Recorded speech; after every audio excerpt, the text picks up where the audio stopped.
Good morning प्यारे बच्चों। आज के इस वीडियो में हम हमारी पाठ्य पुस्तक मधुबन के व्याकरण वाटिका के संधि शीर्षक का अध्ययन करेंगे। संधि संधि किसे कहते हैं? संधि का अर्थ होता है मेल या जोड़। दो निकटवर्ती वर्णों के परस्पर मेल से जो विकार या परिवर्तन होता है वह संधि कहलाता है। जैसे सम धन तोष संतोष, देवधन इंद्र देवेंद्र, भानुधन उदय भानुदय। संधि के तीन भेद हैं। संधि के मुख्यतः तीन भेद हैं: स्वर संधि, व्यंजन संधि एवं विसर्ग संधि।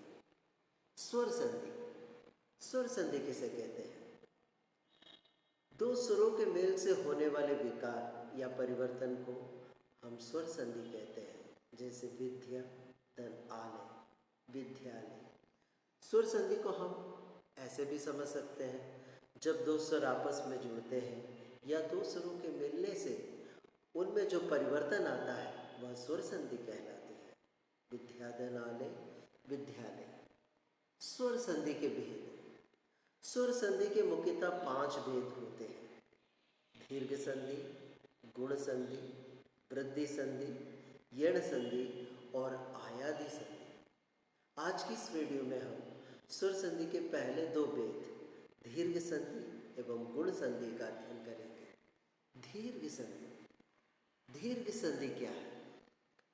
दीर्घ संधि करते समय अगर वर्ण आ और आ के साथ आ और आ हो तो वह आ बनता है। कैसे? जैसे विद्या धन अभ्यास, विद्याभ्यास। यहाँ पर हम सभी लोग हिंदी के स्वर जानते हैं, 11 स्वर आ से लेके औ तक, और ह्रस्व स्वर एवं दीर्घ स्वर को भी जानते हैं।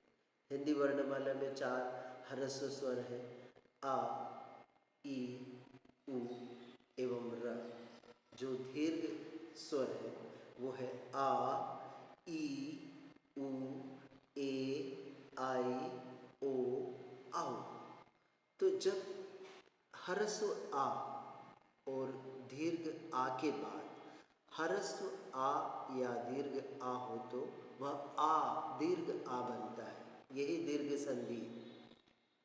विद्या धन अभ्यास। विद्या शब्द का जो आखिरी वर्ण है वो है आ, और अभ्यास शब्द का जो प्रथम वर्ण है वो है आ। तो आ और आ मिलकर आ बना है। इसी प्रकार जब ई, ह्रस्व ई एवं दीर्घ ई के साथ ह्रस्व ई और ई हो तो ई बनता है। ई। जैसे कवि धन ईश्वर। कवि शब्द का जब हम वर्ण विच्छेद करते हैं तो क धन आ, व धन ई। इसी प्रकार ईश्वर शब्द ई धन श धन व धन आ धन र धन आ। कवि धन ईश्वर। कवि शब्द का जो आखिरी वर्ण है ई और ईश्वर शब्द का जो पहला वर्ण है ई, यहाँ पर ई धन ई, इन दोनों के मिलने से ई दीर्घ ई बना है। ठीक उसी प्रकार से ह्रस्व उ और दीर्घ उ के बाद ह्रस्व उ और दीर्घ उ हो तो वह शब्द बनता उ बन जाता है।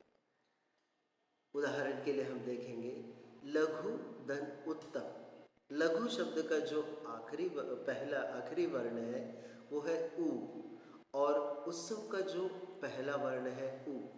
सो ह्रस्व उ और ह्रस्व उ दोनों मिलकर बन जाते हैं दीर्घ उ। तो हम इसे दीर्घ संधि कहते हैं। दीर्घ संधि के कुछ उदाहरण और हम देखते हैं। देव धन आलय।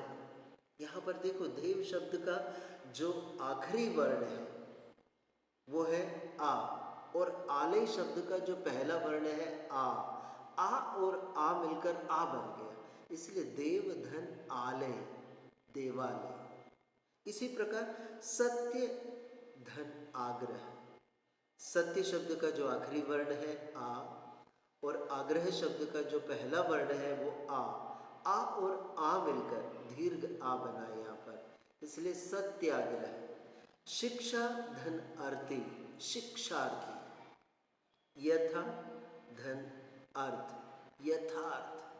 विद्या धन आलय, विद्यालय। महाधन आत्मा, महात्मा। ठीक उसी प्रकार से ई शब्द को हम देखते हैं। रवि धन इंद्र, यहाँ पर रवि शब्द का जो आखिरी वर्ण है वो है ई, और इंद्र शब्द का जो पहला वर्ण है ई। यहाँ पर ह्रस्व ई और ई मिलकर दीर्घ ई बना है, तो रवि धन इंद्र, रवींद्र। इसी प्रकार अति धन ईव, अतीव। घिरि धन ईश, ई धन ई मिलकर ही गिरीश। हरि धन ईश, हरीश। मही धन इंद्र, महेंद्र। रजनी धन ईश, रजनीश। नारी धन ईश्वर, नारीश्वर।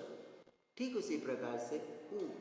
लघु धन उत्तर, यहाँ पर लघु शब्द का जो आखिरी वर्ण है उ, और उत्तर शब्द का जो पहला वर्ण है ह्रस्व उ, ये दोनों ह्रस्व उ मिलकर दीर्घ उ बनता है, इसलिए लघु धन उत्तर, लघुत्तर।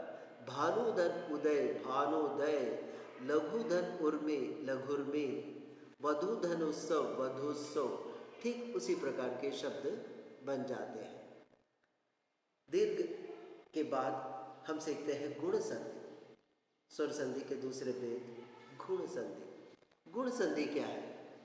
गुण संधि को समझने के लिए जब हम गुण संधि करते हैं समय आ और आ के बाद ह्रस्व आ और दीर्घ आ के साथ ह्रस्व ई और दीर्घ ई हो तो ए बनता है।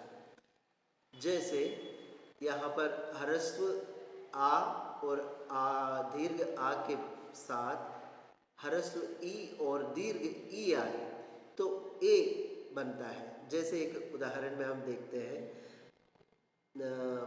सुर धन इंद्र, सुर धन इंद्र।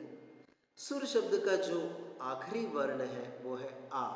जब हम वर्ण विच्छेद करते हैं सुर को तो सा धन उ धन र धन आ, तो जो आखिरी वर्ण है वो है आ, और इंद्र का जो पहला वर्ण है वो ई।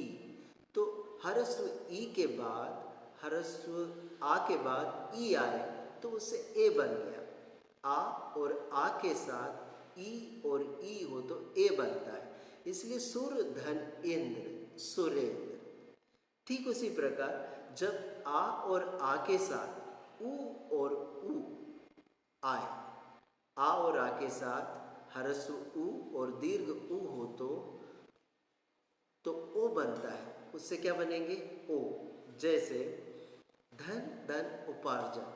धन शब्द का जो आखिरी वर्ण है वो है आ, उपार्जन शब्द का पहला वर्ण है उ। आ धन उ मिलकर ओ बना, इसलिए धन धन उपार्जन, धनोपार्जन। ठीक उसी प्रकार आ और आ के साथ र ऋषि र आए तो अर बनता है। तो उसको समझने के लिए हम देखेंगे महाधन ऋषि। महा शब्द का जो आखिरी वर्ण है आ और ऋषि शब्द का जो पहला वर्ण है र, तो आ और र मिलकर अर, तो महाधन ऋषि महर्षि बना।